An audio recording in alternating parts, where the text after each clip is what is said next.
Hey, welcome to Project Recovery, a podcast about addiction. More importantly, it's about recovery. And it's brought to you by our friends at knowyourscript.org. Head on over there and check them out, whether it's to talk to a loved one, yourself, or your doctors. They've got a lot of information there about the opioid epidemic and, the purpose that opioids have in our society, Dr. Matt.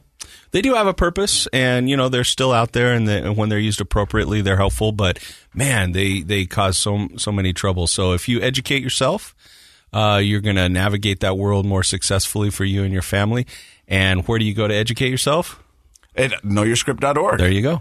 Hey, I had this thing I was going to talk to you about, but then we just came up with this, and I thought, well, let's go down this road for a bit and see what it is. Okay. We've had a lot of people who have sat down in this podcast and talked about their entrance into substance abuse through a legal prescription. Through illegal. Yeah. Not illegal. Yeah, illegal. Right. Yeah, like a prescribed prescription. Doctor gives you a prescription, you go fill it at the Walgreens. And I remember as a kid, and, I've had hips replacement, I've had broken bones. I mean, I've spent a lot of time in the doctor's office. Yes, you have. And every time I've been prescribed a prescription, I just took it. Yeah.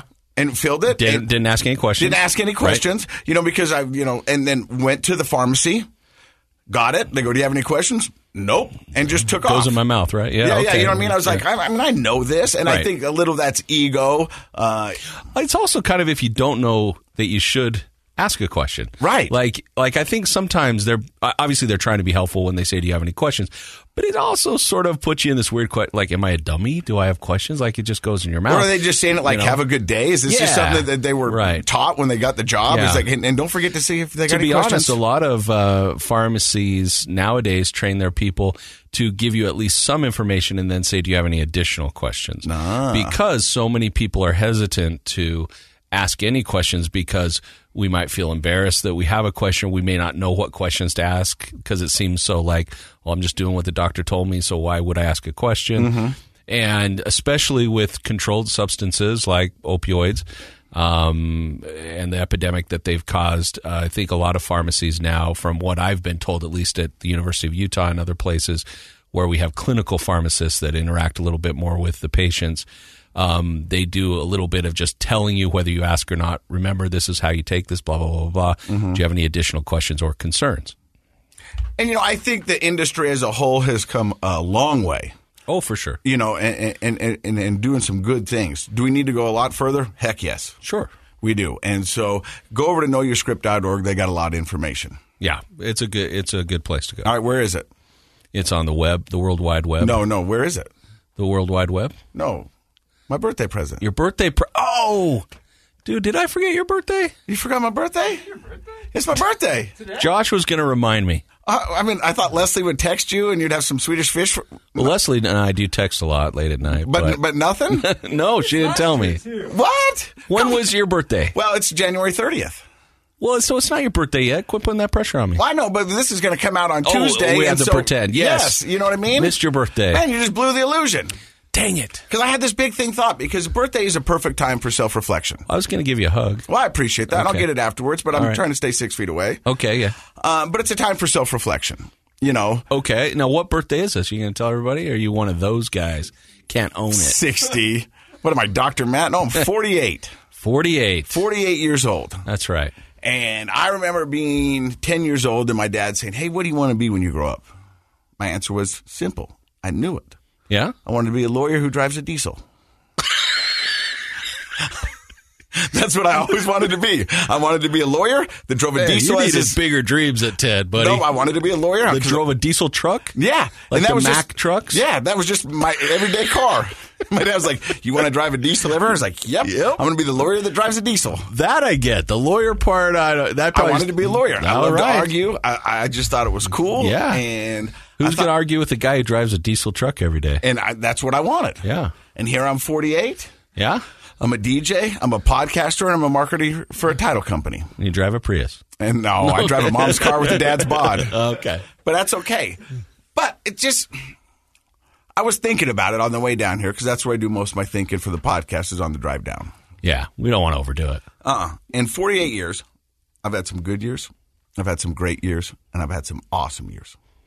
Also in that same amount of time. Good, great, awesome. Okay. Yep, I've had bad. I've had very bad. But I can tell you with 100% honesty, I have learned more about myself and who I am and what I want to be in those bad years. Explain. The good years were cool, and I learned I could do things that I didn't know I could, and that'd be being on TV and being a public persona and doing all those other things. But it felt not authentic, if I can use your word. You know what I mean? It was like I was lucky to have these. And don't get me wrong, I was lucky to have the job and the career that I had. You had some real fun times, right? Like it was fun to be kind of a celebrity and go places with cool people and do fun stuff. And it was amazing. And I remember when I first got into the industry, my mom says, don't do it. And I go, why? And she goes, it's really tough and it doesn't pay that well. Mm-hmm. And I took that as a challenge. I said, you know what? I'm going to get into that. Yeah. And it paid decent and it paid good. But I am that type of person. If you tell me I can't do something. Though. I don't think people really know how hard it is. You think about it. When I was doing a feature reporter here in the state of Utah, there was only one other guy in the state that had my job. And everywhere I'd go, people would say, I want your job. I was going to say, but there are 10,000 guys who wanted it. Who wanted that job. And it's like, how did you get that job? What did you do to get that job? It's an amazing job. You could just go tour the state, have fun, and that's your job. I want that job. Sure. And there was only 2 of those jobs in the state. Yeah. Now, there's only 1 of those jobs in the state because they don't do what I do on the other stations anymore. Oh, I didn't realize that. Yeah. Okay. So there's only 1 guy who gets that job. Yeah. And that was awesome. And that was amazing. And I really loved it. And I figured the thing I learned from that is that I can do things if I put my mind to it. Agreed. But I said it felt unauthentic because, I mean, a lot of the stuff was authentic and it was me out there having a good time in doing that. But I felt like it could be taken away from me at any moment. Felt tenuous. Tenuous. I mean, it could be taken away. All of a sudden, people didn't like me. Oh, yeah. They can turn on you. Or the powers to be in the corporate America going, no, we're going to go in a different direction. Yeah. So you're only as good as your last show. Mm-hmm. Yeah, that's a tough thing about entertainment, right? And through my own doing, I lost it all. It wasn't because the public didn't like me. It wasn't because corporate said we're going in a different direction. It's because I couldn't control my demons and I couldn't control myself. Yeah. No, that's a good way to look at it. I can't blame anybody else for my situation other than me. So there I am, graduating from rehab. I don't have a job. I don't know where I'm going. I've got alimony. I've got child support. I've got 3 kids. I've got a house payment. And I got to figure out, what am I going to do? How am I going to make this work? I've never been sober in 35 years. And you'd never been without a job since you were, what, 15, 16? Yeah. Yeah. I started out selling cotton candy at rodeos. Cotton candy, get your cotton candy. And from then on, pretty good. I never left. Yeah. And I always had a job. And so there I am. What was I, 45 at the time. Mm-hmm. Had a great amount of success behind me. Did a lot of cool stuff. Where am I going to go from here? What am I going to do? Well, part of the problem is you couldn't just jump back into those same types of jobs because nobody wanted you anymore. No. You were a liability. I didn't have a job. I didn't have a car. I didn't have a license. I had family. I had a girlfriend, and I had my kids, and they believed in me. And a friend. And a friend. Yes. And I had to figure out who I was and what I wanted to be. And I knew that this was my story, and I was the author. So I knew I had some blank pages ahead of me. Let's figure out what I can do. And by the graces of God, good friends and family, I started getting jobs. We did this podcast. Things started to get better. But what I learned is that I can do hard things.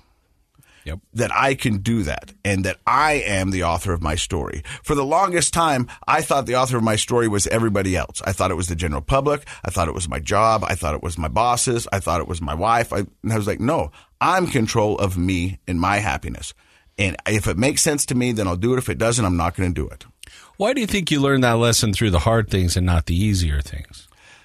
Why did the hard things help you learn that lesson? Because, I mean, technically, I guess you could have learned that lesson when you were on top of the world. Yeah, but I don't know. I don't know why my brain works that way. I can tell you the bad things I learned during the good years. Yeah. Cockiness. I always thought everything worked out for me. Everything came easy. You know what I mean? I was never really tried. It just was happening. Yeah, it was like that Seinfeld episode where he throws $20 out the window and reaches in his pocket and there's $20. Even Steven. Yeah, I was like, I don't know how this. There was a time when, and I think a lot of our listeners, local listeners at least, they'll know this. There was a time where Casey Scott was kind of everywhere. Yeah, your face, your voice, people knew you really well. You were kind of everywhere. And I think that was the time in your life you're talking about where you're like, everything just clicks. Yeah, and it just seemed to work. Mm-hmm. But that kind of is a representation of my disease and substance abuse. Everything works until it doesn't. Until it doesn't, yep. And we talked about this off there with our guest, Sam, who we're going to introduce you in just a second. Everything seemed to work. And I negotiated my sobriety, and there was times that I put together good years, bad months, bad weeks, good weeks, and it just we just kind of was in this holding pattern. Mm-hmm. But when it started to unravel, it unraveled quick. Yeah, it sure did. I mean, you know what I mean? I don't mean to laugh. It's just like that's a true principle. Like when things fall apart, they fall apart fast. Yeah, and you're like, but the reality was it seemed to fall apart fast for me. But my friends and family are like, no, we saw this coming, you know. As a matter of fact, we had conversations, but you sat there bull-faced and told me, it's okay. Yeah. Because that's where the cockiness came in. Yeah. Everything seems to work out for me. I'll be all right. Yeah. I'm going to figure this out. So let me can I answer the question I asked you? Yes. Or make at least a suggestion? Yeah. So my question was, why did you learn that lesson from the hard times and not the easier times? And I think part of the answer, because first of all, that's true for everybody, pretty much across the board, because of self-reflection. When things are going well, we're sort of celebrating life. Mm-hmm. There doesn't feel like much of a need to self-reflect. You know, we're just enjoying it. People are happy to see us. We're happy to see them. Checks are getting cashed. Everything's going well. We're having fun. And even the things that are starting to not go well, sort of we become delusional about that. They're easy to write off. We don't look at it. We don't dig deep. We don't look inside. There's no real need to self-reflect because everything's going so well. When things fall apart, we hit rock bottom. We're, riding our daughter's bike with a basket to the grocery store to try to get groceries. We don't have jobs. All those stories that you've relayed, which I think is extremely authentic to our listeners. That's a time where you have to be like, I've got blank pages. I don't know what to do. Like, I've got to figure something out. And the self-reflection starts. So my challenge to people, you don't have to wait until things go bad in order to do self-reflection. And the analogy I like is like if you go to your favorite restaurant and they bring out this new dessert and it's delicious and it's amazing. Most of us would probably just eat the dessert, talk about it, enjoy it, go home, right? Mm-hmm. But you could also figure out what's in it. You could dig deep into the good stuff there and be like, what am I doing that's making this work? And so I can go home and make it every day if I want. The message of the story is not to eat dessert every day. But the message is understand the good stuff. You can be self-reflective and you'd be more likely to catch the things that are starting to go bad before they really crash if you do that. So, for example, we should enjoy the good times. We should celebrate them. But at the same time, we should be asking ourselves, why is this happening? What am I doing? What are other people in my environment doing that's helping my life be so good right now? Because I want to keep doing that. And when I dig deep into that, I might say, I'm also maybe feeling a little lousy every morning because I drank so much the night before. That seems like it's not part of that formula of success. What am I going to do about that? And you can start to catch whatever it is. It doesn't have to be drugs and alcohol. It could be anything. You could catch those things early. But we all have this like delusional mindset of when we're just going to enjoy the good times and not try to understand them. So you don't have to wait till you crash, but that's usually when most of us do our best self-reflection is at the bottom. Man, I'm so lucky to have you as a friend. Well, I'm lucky to have you as a friend. I wouldn't get to sit here and do this with you if you didn't invite me on the show, so I appreciate that. But you say what I'm thinking. Well, you're an awesome guy, and I think that people relate well to you. And I think when you're authentic, that draws people in. And you and I both know that a lot of people have done the self-reflection because of our show. And I hope we're helping catch that self-reflection before people crash. And that's why we started this podcast. We're going to want you to stick around. We have Sam Wellman coming up. He's our guest today. He's going to talk about his self-reflection and his road to recovery and where it all began. You're listening to Project Recovery right here on KSL.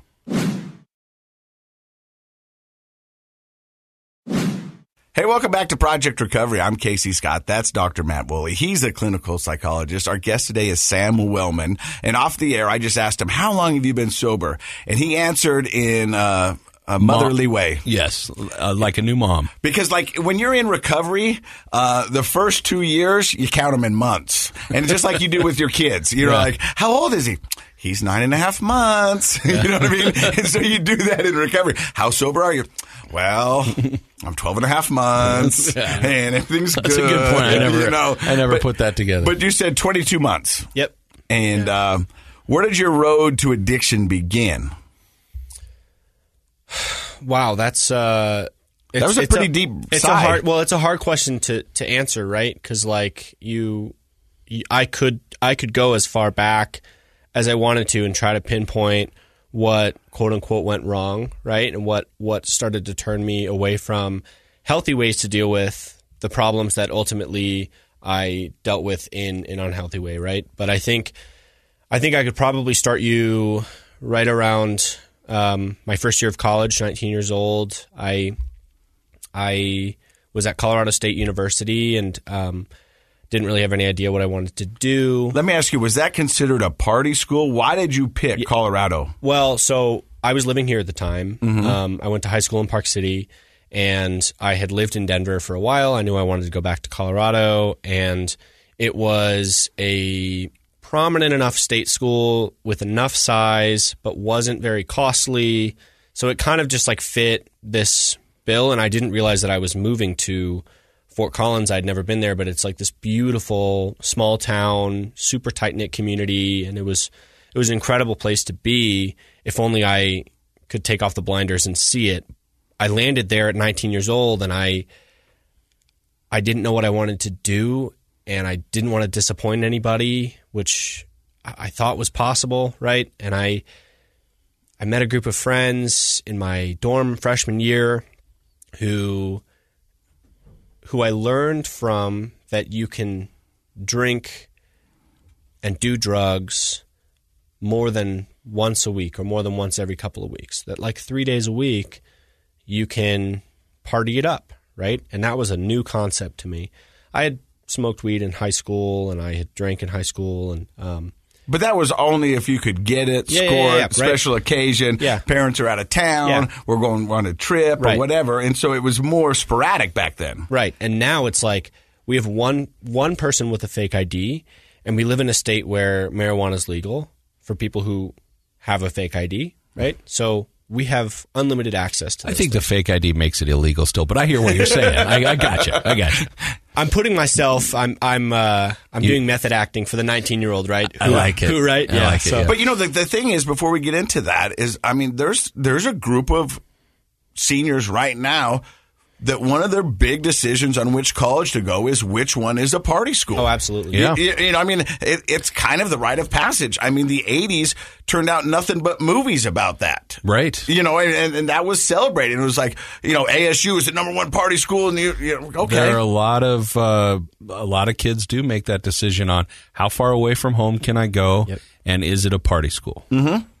But you said you're 19 and you got a buddy with a fake ID, and you're now finding out that you can party. Lack of supervision and access. Right, yeah. And those are two things really, it was as simple you as that. didn't have growing up in Park City all the time. Yeah. It was hard to be unsupervised, and it was hard to have access. But now you find yourself with both all the time. Right, and I didn't know how to be a person and how to find interesting things to do, right? So what are you going to do? You're going to get messed up all the time, right? So you know, that's a common story. Like we hear that a lot, and I hear that in my office a lot. Boredom leads to use. Mm-hmm. Sure. Like if you don't have, like if you're not passionate about something that you want to spend all your free time doing, and you are kind of like, I think most people are not super passionate about something. I think most people have like, they could be interested in almost anything. Therefore, they don't really have a lot that they spend their free time doing.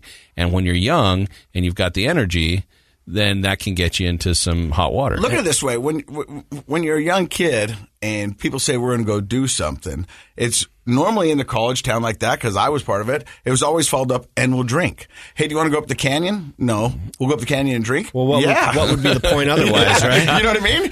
We're going to go on a beautiful drive and enjoy the sunset and have some spiritual experience at 17 years old? Like, no. We're trying to go drink. We're going to get 40 miles away from our parents, and we're going to be irresponsible. Exactly. And so it was always and drink that made everything seem palatable or fun. Sure. Yeah.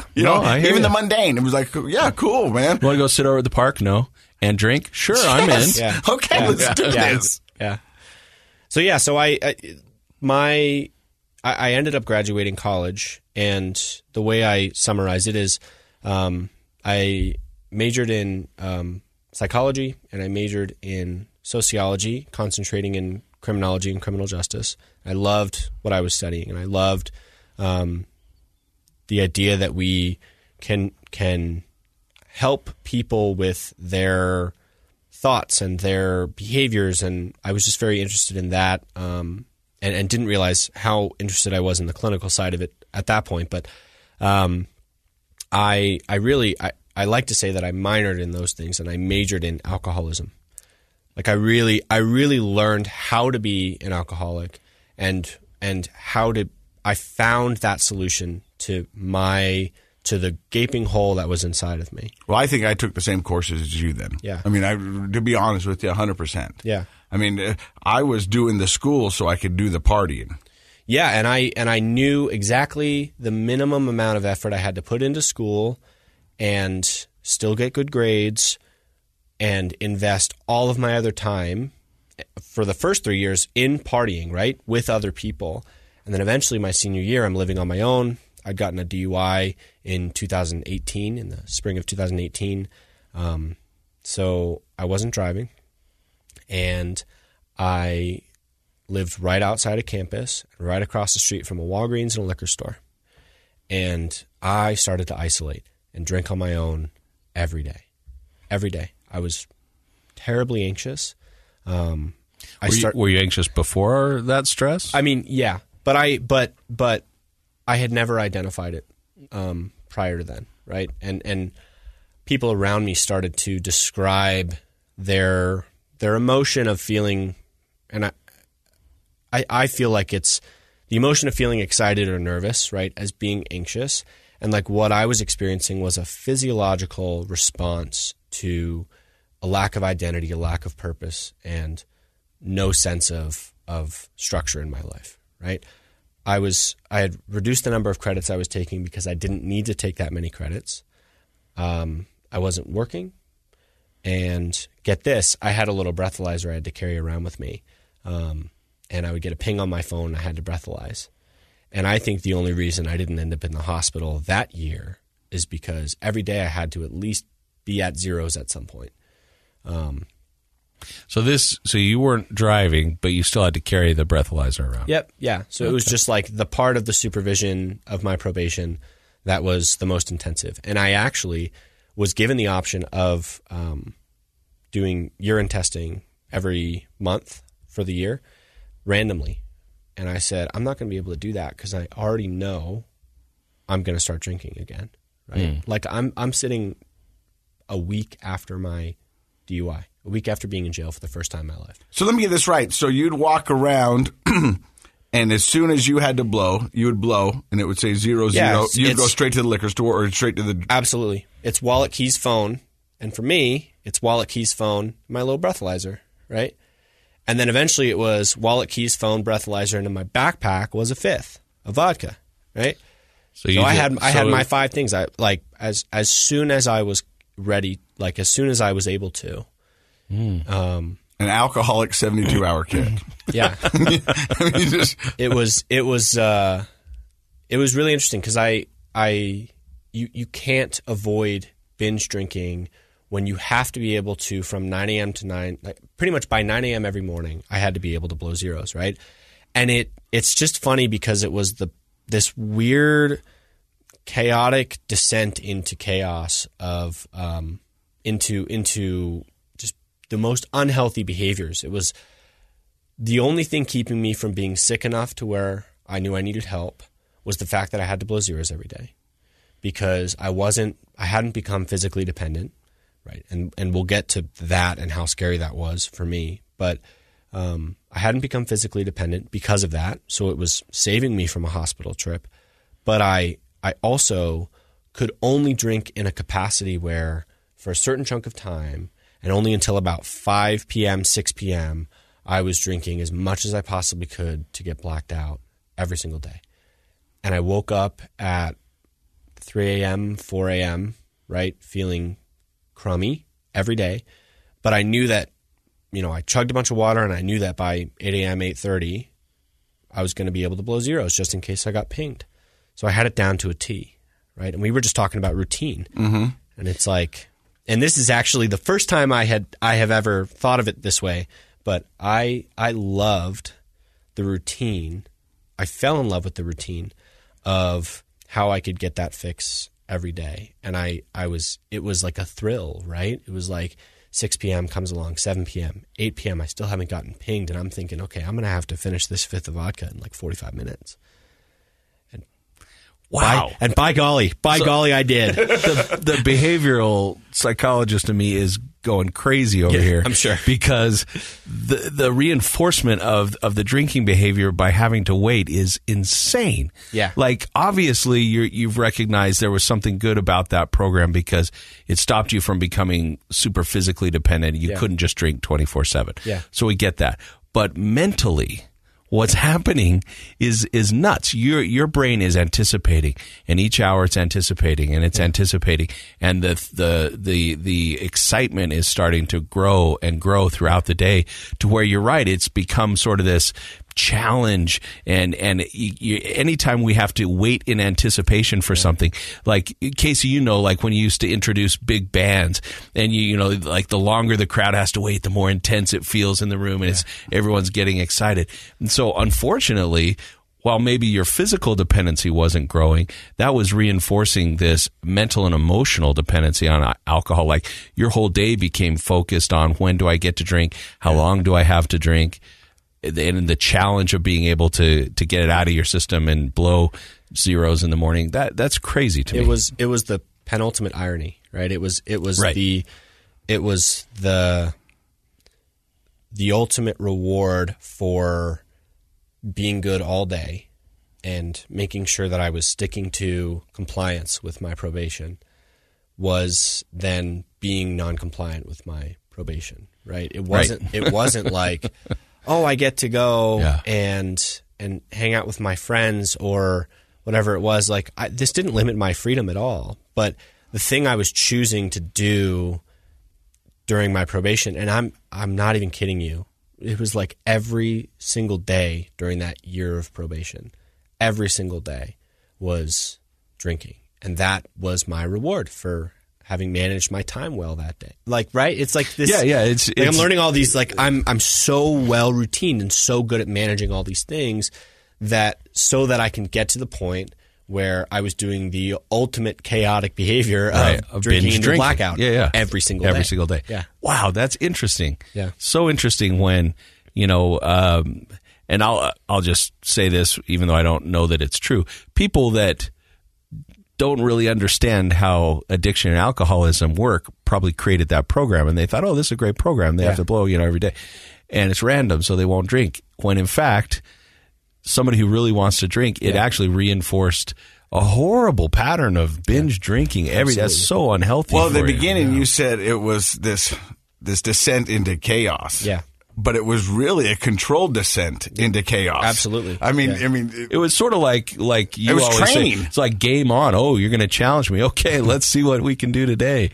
This is just interesting. I mean, I say, and obviously you didn't have to do that. You could have gone a different way. But somebody who has that addictive brain, who has you turned it into this challenge, into this game, and then a reward system. So we talk about how most of what we do in life is based on a subtle series of rewards and punishments in our environment. Yeah. And so you had just created this ultimate alcoholic's reward by being and having the anticipation. Oh, it's fascinating. Well, and you were talking about like good times and best times and bad times and what we learned, right? Like during that year, I absolutely believe that I could have learned those same lessons without descending into alcoholism. At least, I mean, I think I was destined to do that eventually. Like that was just in my path, and that's part of what I believe about myself. But at that time, I do, and I've talked to a lot of people about this, I do think that I could have learned how resilient I can be and how much I can deal with the cards I'm dealt and how adaptable I can be in a different way. But again, it's the ultimate irony that what I learned all those skills through was actually what ultimately completely disallowed me from having any time management skills, having any routine, any organization, all of that stuff. Eventually, right? Once I was off probation, then it was like, okay, I'm free to do this however I want. And I've already decided, like you said, this is like this amazing reward. Now I get to do it all the time. Right? Yeah. There's no challenge to it at all. Yeah. And it was like, oh man, it was a diving board for me. Well, of course, because what you did is you spent a whole year training your brain that the best reward is getting blacked out drunk. Yep. And of course, we all gravitate towards the things that reward us in life, whatever they are. Yeah. And we develop an appetite for them. And so it was... And now I can do it for breakfast. And now I can do it anytime. It would be sort of like... You know, like your paycheck. If you're like, oh, I get my paycheck every 2 weeks, then what if one day they said, you just push this button, you can have your paycheck anytime you want? You'd be like, oh, I'm if you think getting about paycheck all the time. It's an alcoholic version of Pavlov's theory. That's exactly what we're talking about. Yeah. It's behavioral reinforcement. It's this association. And the behavioral psychologists listening are like going, holy cow. You're listening to Sam's story. We're going to find out when his reward becomes a punishment. Stick around. It's right here on KSL. Hey, welcome back to Project Recovery. I'm Casey Scott. That's Dr. Matt Woolley. Our guest today is Sam Wellman, who's got just this fascinating story of kind of how your descent into alcoholism began. We last left you, and you were talking about how this was kind of the alcoholic version of Pavlov's theory. Yeah. Anytime that your breathalyzer went off and you blew 0-0, it was game on. Yeah, and the funny thought that I'm having is like that breathalyzer ping, most people would think like, oh, and they'd roll their eyes. It's like, oh man, I was so excited because that meant I've cleared I've finished the maze, right? And I found the cocaine reward, right? Like and ultimately what it turned into was like, I spent a whole year in reference to like Pavlov's theory, I spent a whole year as the dog salivating to the bell, right? And waiting and waiting and waiting and trying to play to the master, right? And then all of a sudden, master's gone, control's gone, the maze is clear, and there's just a whole pile of food. I can do whatever I want. Right. And like it teed me up so perfectly to so quickly become just a rabid alcoholic, making drinks so that I woke up at 3 a.m. with the shakes and I could solve that. And I ended up working at a treatment center when I graduated school, and I'll provide some context for that. But it turned me into the sickest person I could possibly have been at that point so quickly, way more quickly than I think it would have happened without that year of control. Well, I mean, the Pavlovian response is what it's called. Definitely, that ping became completely synonymous with the reward of drinking. Yep.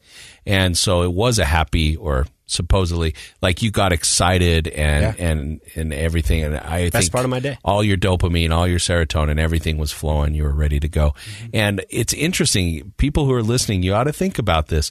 What's your ping? Like we've all got them. You know, we've got them. It could be a place. It could be a time of day. It could be a situation.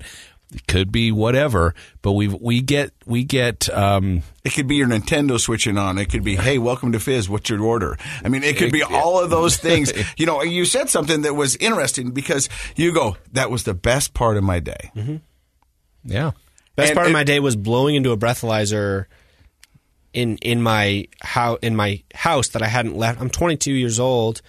Living in Colorado, beautiful. And your best part of the day is blowing in. All my lights are off. All my blinds are closed. I've been in my house for 72 hours straight. And the best part of my day was getting that buzz and making my first drink. That's how maddening the disease is. That's the best part. Right. And look at obviously, all the things that Pavlovian association robbed you from. Like, you're 22 years old, you're single, you're living in one of the most beautiful states, not as good as Utah, but it's pretty good. And then you got the skiing and you got the outdoors, and I'm pretty sure they have girls there. And I mean, there's all these things you could have been doing, but you're sitting in there like a rat in the cage waiting for the bell to go off so you can drink. Well, what if I'm out on this beautiful hike and I get my ping, and that now it takes me an hour to get back to my car?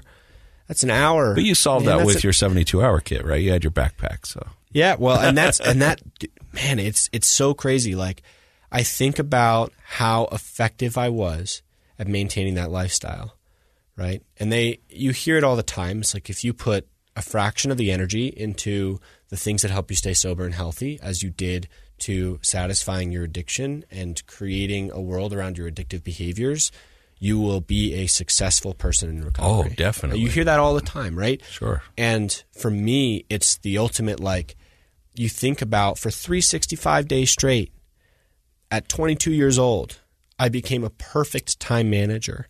I was always in good communication with my probation officer, right? I was managing school well, and my friends didn't wonder where I was. I was so good at manipulating the whole situation so that I could get that reward. When I blew zeros, I was able to start drinking that day. And those skills are time management, communication, organization, right? Like routine, all that stuff. All of those things are what helped me stay sober today. Yeah. Oh, yeah.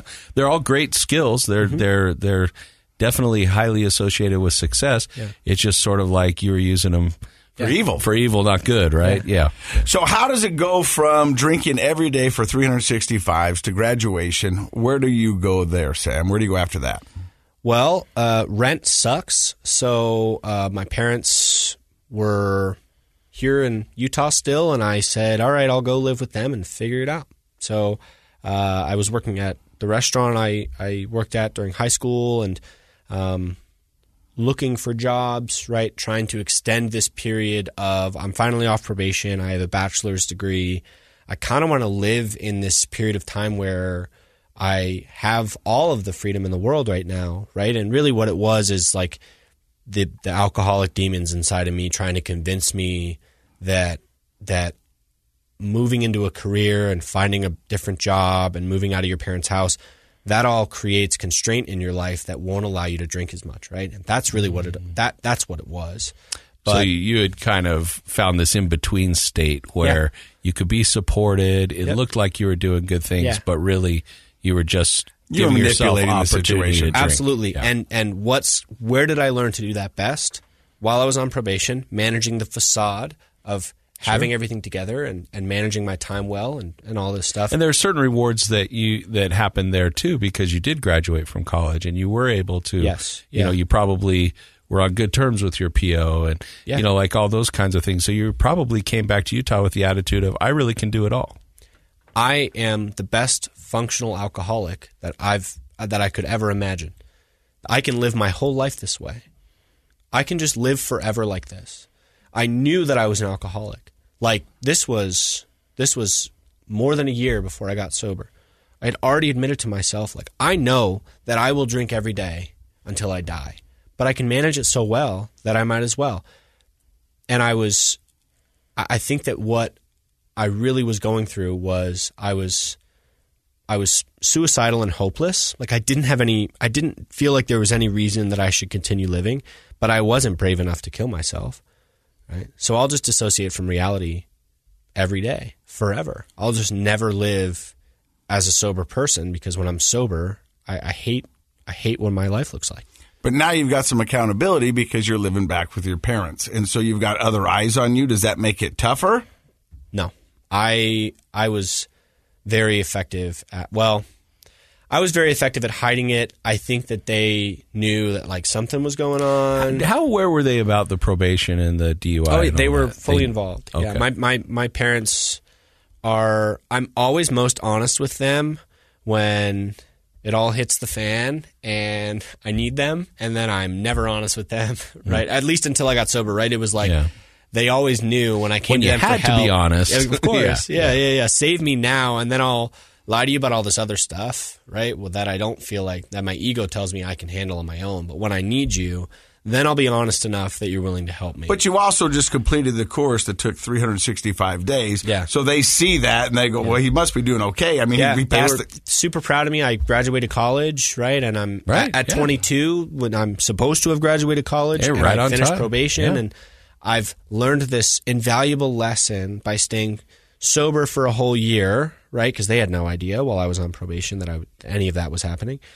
That I want to live this life, and I want to help people find recovery and all this stuff, right? Why do you think you were drawn towards recovery? Because I understand. Sick. Yeah. Okay, thank you. That smile was evil. Because I'm right to it. Dude, it is a point of shame for me, at least it was for a long time, that like, man, that's the thing I chose to do. Casey, he's been doing that insight stuff we were talking about. Yeah, right. There you go. Yeah.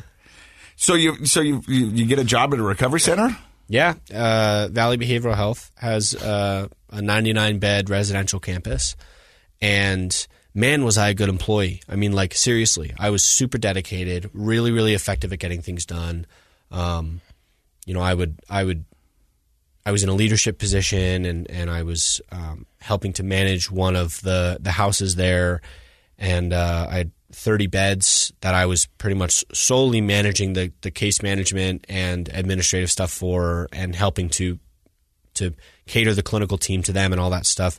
And it was such a chaotic, fast-paced job, and it was the only thing that really stimulated me enough that I was okay with not drinking before or during work, right? Because I was like sick at work. I mean, I would observe UAs, and there were these little UA papers we needed to sign, and like I was like shaking signing these papers. Like I had become very physically dependent by that point. Right around October, November of 2019. So this was in the same calendar year that I had graduated. So like literally in 3 or 4 months, I went from having no signs of physical dependency to like 3 hours after my last drink, even when I would probably still blow 0.2 or higher, I was getting shaky. Yeah, 22 years old, and I'd only really been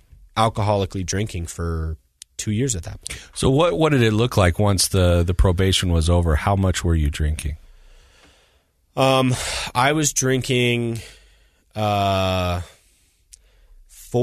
handles of vodka a week, so roughly 70% of a handle every day, 80% of a handle every day. Wow. Okay. And what time of day did that start? Now the rules are gone, so... Yeah, so it was like I was pretty much at the beck and call of... I replaced one master in my probation system with the other, which was the physical dependency. And it was pretty much like... And at that point, it was like the first time I tried to stop, when I first got the job at Valley, I was like, all right, it's time. I'm going to stop drinking because I'm working at a treatment center now. And I had the withdrawal symptoms for the first time, and I was like, all right, I resolved I'll just live the rest of my life drinking because this is terrifying, and I think I'm going to die. But see, that's where the reward becomes a punishment. Earlier, it was like, I get to do this. Yeah. Now your body's saying, hey, we need to do this. If we don't, we're going to get physically ill.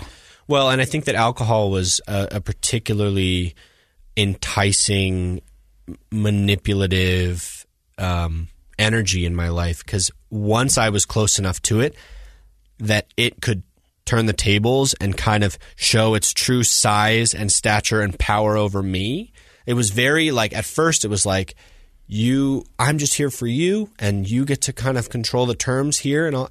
And then like so quickly it was like it revealed itself to me, and it's like, you actually have no power in this situation. You don't get to control any of this stuff. I control when you engage with me. And it was like the tides turned in what was the most abusive relationship I had ever been in my life. You became its slave. Yep. Yeah. And we're going to find out how that all ends and how he finds himself in recovery. You're listening to Project Recovery right here on KSL. Welcome back to Project Recovery. I'm Casey Scott. That is Dr. Matt Woolley. He's a clinical psychologist. Our guest today is Sam Wellman.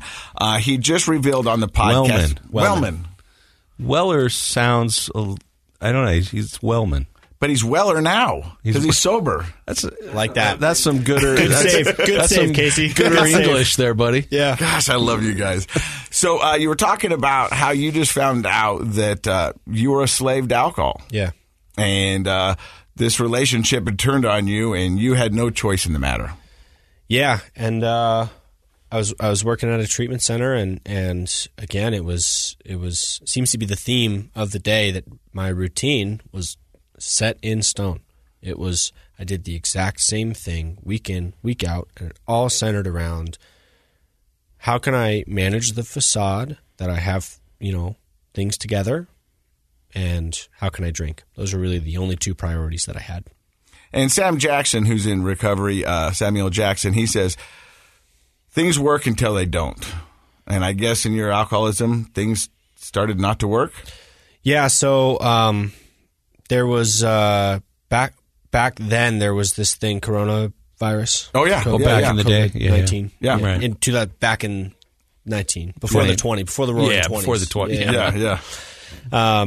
Yeah, and it was like February, March of 2020, and my mom comes back with like $3,000 worth of Costco stuff to throw into a closet. So in the basement. she bought all the toilet paper. Okay. And she'll listen to this, and like I hope that all of our neighbors know now. It's like when That's you where went you to go. the Costco that everybody goes to, and she's the reason why those little signs are up. It's like, please only take one. Yeah, so she came home with an absurd amount of groceries, and we're all just laughing at her, right? And like, little did we know, right? She was listening to the right sources about how critical and serious this thing was going to get. Regardless of what you believe about the virus itself, it's like it made a substantial impact culturally, socially. I was that guy who was like, what are we doing next week? It'll be over by then. Right. It was hard to believe that like something that in today's modern world of medicine that like there was going to be some sort of medical thing that was going to impact the entire globe, right? Right. And so February, March of 2020, that starts to happen. I'm living in their basement. Eventually she says, okay, I'm sleeping in this room. Reed, my dad, you sleep in our room, and 2 weeks, we're not going to see each other. We're not going to go out. We're not going to work. We're just going to quarantine so that we're safe to be together, and then we're shutting in and we're done. And he worked at Fidelity, who I think her name is Abby Johnson, the CEO of Fidelity. She was super duper supportive of how can we equip our employees to handle this effectively. Great business decision because they've done incredibly well over the last couple of years because they equipped all of their major business infrastructure with the ability to work from home before anybody else could. So they got ahead of the curve. And so my dad had a work from home office, and everybody on his team was able to work from home. And I'm in the basement working at a treatment center that serves the Medicaid population coming right from jail, right off the street. And I refused to stop working there because I loved it. I loved it. And so I got a mini fridge in the basement and a microwave, and I set myself up. And 3 weeks later, the girl that I had met at work, who I had started dating, her roommate went to live with her partner, and so I said, "Hey, like, can I just come stay with you while this, pandemic, just to tide me over, right? Just a couple weeks, and then it'll be over by then. Parents won't be quarantining, and I'll feel more comfortable being in the house, right?" And moved in with her, and a month later, she came home from a hike, and she didn't know anything about my alcoholism. I moved in with her, and like very quickly adapted my alcoholism to be in her home, in her life, on her schedule, because that's the story of my alcoholism. I was going to say, it's like your superpower. Like whatever the environment's going on, you were able to hone in quickly, adapt quickly. The only thing that wasn't going away was so that you could drink. Was that I was going to be able to drink, right? So she comes home from a hike, and at this point, it's April, and we're in the heart of it's like full shutdown. Like COVID is the thing. There were earthquakes and that's right. Yeah, it was and I'm like, we have tons of staff that leave and quit and don't want to deal with it. And so I'm there with 30 adult men who are trying to get sober and coming out of the criminal justice system and coming off the streets. And all of this is happening at once. And like, my God, did my work get incredibly stressful, right? And it just brought me to this tipping point, I think. And I don't know whether it was like a spiritual moment or whatever it was, but my body just rejected the alcohol, and it said, we're not going to try to deal with this anymore. And I got really bad, like really, really bad alcohol poisoning. And she came home to me covered in urine, covered in sweat. You know, my blood pressure was tanked. My pulse was tanked. Like I was dying. Right. And she called 911, and, Sigourney Weaver in her Predator suit came into my house because it was COVID. and I'm like blacked out drunk and getting sternum rubbed by these these astronauts, right? And it was like, and like flashing in and out, and all of a sudden, it felt like 2 minutes, but it was like the first 30 seconds was the paramedics, and then the next like 45 seconds was my mom pulling me off the floor, and then the next minute and 15 seconds was the nurse bringing me a sheet of paper I think I was in LDS hospital, maybe St. Mark's, bringing me a sheet of paper that said, here's resources for you. Your blood alcohol was a 0.45. Whoa. Wow. That was 6 hours after I'd taken my last drink too. Wow. A lot of people die at 0.3. Yeah. Yeah. That's dangerous for sure. Yeah. And so I broke down and I said, like, yeah, like I need help. And I'm really grateful for my mom. She called the nurse and she said, like, please just do on your blood draw, like do an alcohol, run an ETOH. And if not for that, it would have been like, maybe he has COVID, maybe he just has the flu, whatever. And I know that I would have found a way, like I always did. So mom had an intuition? Yeah. Well, and she had found like some empty bottles in my room a couple months prior, and I had like told them I was getting sober and did for like 3 weeks. And, you know, they had kind of become aware, but then I immediately got back into the facade of, I convinced them that like I was going to be sober, and it was that easy for me. I just, you know, like every alcoholic does, he just decides one day he's going to be sober, and it's just that easy, right? But the 3 weeks after I had stopped drinking. But you saw a crack in the dam. I'm pretty sure that's probably why you moved in with your girlfriend. Yeah, absolutely. You know what I mean? And that's really what it was, right? Yeah. It was like, again, it was like, I can manipulate the situation and the details of what's going on right now to create a story around why am I moving out of my parents' house? Well, really, it's because my girlfriend has no idea and my parents might.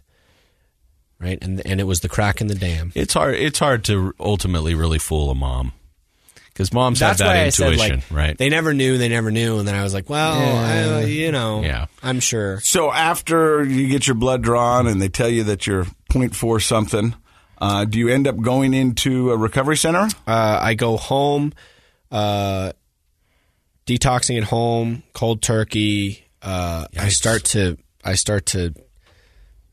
you know, do the thing where you try to cold turkey at home and you almost die there, right? And I'm alone. Nobody's observing me because of COVID. You're just down in the basement. Down in the basement. So I walk upstairs with my mask on and I say, I need to go to a hospital or I'm going to die. And I FaceTime my girlfriend. I told her, I'm an alcoholic. This is whatever. It was just this wave of like, the only way I get through this right now in this circumstance, like for the first time I felt like I am not going to be able to outsmart these circumstances. And I just walked upstairs and I said, I need to go to the hospital.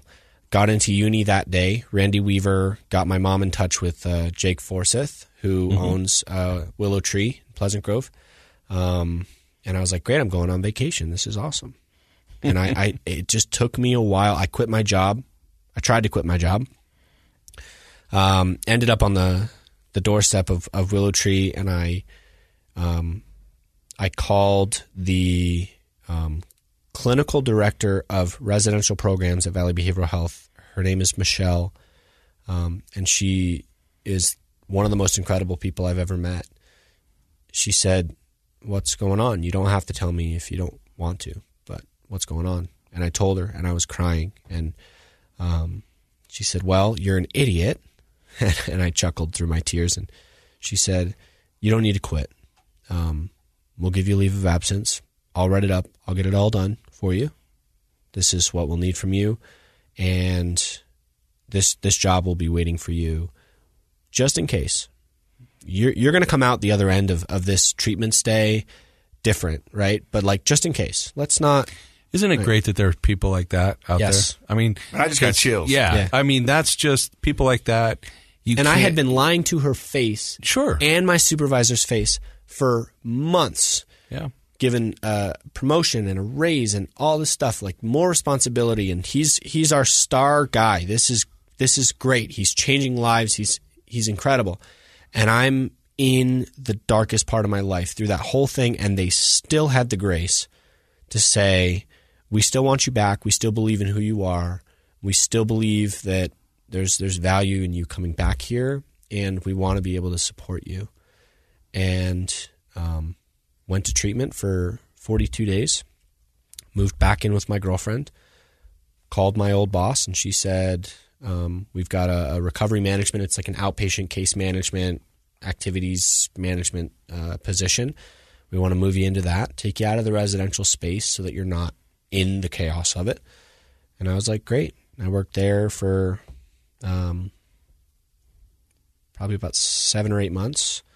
And then I got recruited by Highland Ridge Hospital to do care coordination and discharge planning there.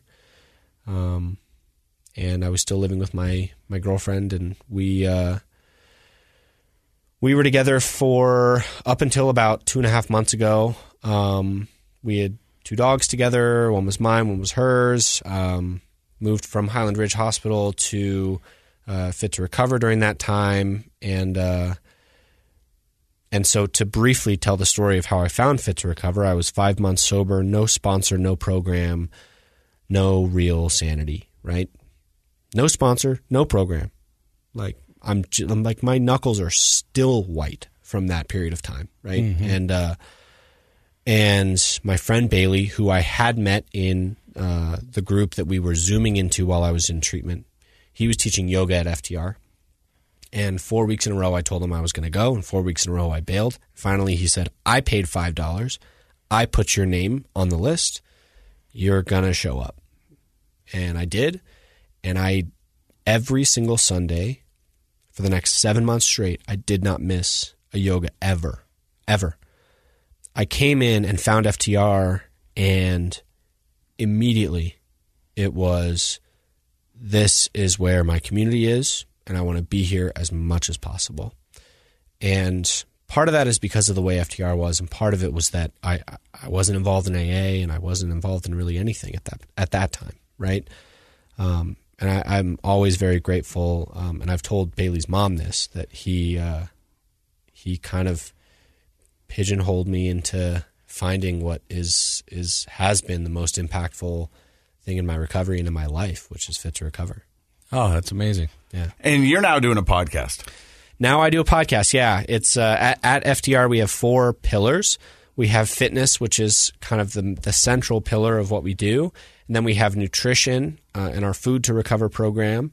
We also have our creative arts program, and we do service. We do service outreach projects, and we have service opportunities at the gym.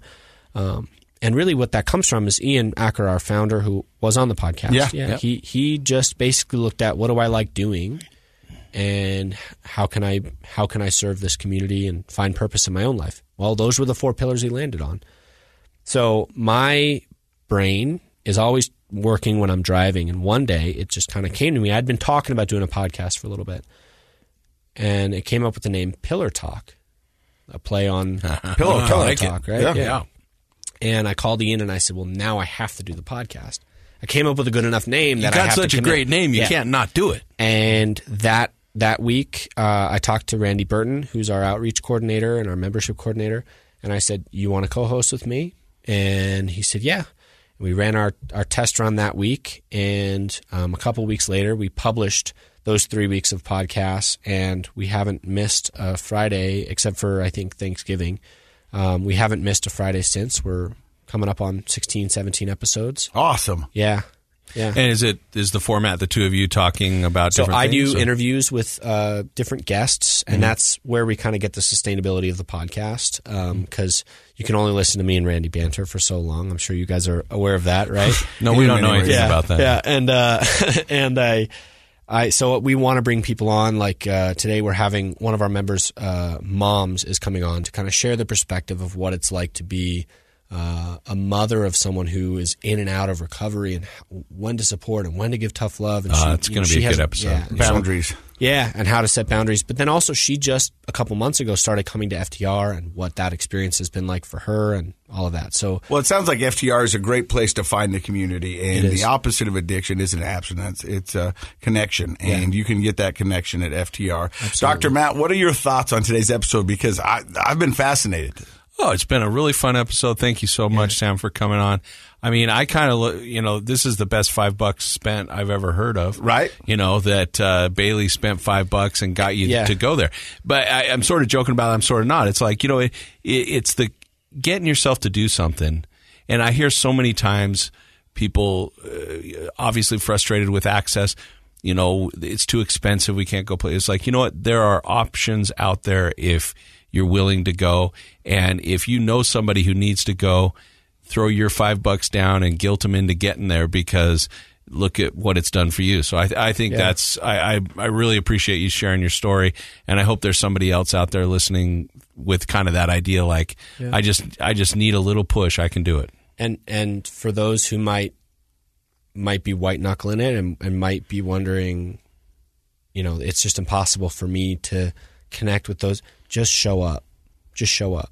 Like, to everybody that is trying to find sobriety and trying to live a healthy life, just show up to places like Fit to Recover, to places like USARA, to a 12-step. To 12-step, right? Go to saltlakeaa.org. Like that. Like, there are places where if you just show up, I promise you our only goal is to help you feel safe and help you feel welcome. And we're not there to fix you, and we're not there to preach to you. We were met with open arms. That's how we got healthy. So now we turn and we give open arms to those who are trying to find it. Just show up. I love that, and we want to say thanks to everybody who showed up today for the podcast. Heck yeah. And thank you, Dr. Matt. Thank you, Josh. Thank you, Sam.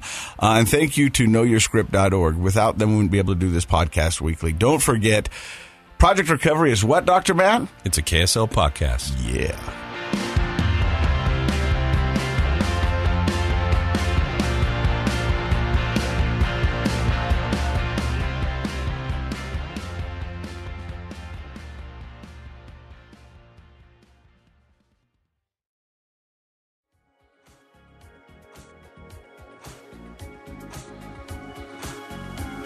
The contents of this program are for informational purposes only. The program is not intended to be a substitute for professional medical advice, diagnosis, or treatment. Always seek the advice of your physician, licensed therapist, or other qualified health provider with any questions you may have regarding a medical condition. Never disregard professional medical advice or delay in seeking it because of something you've heard on this program.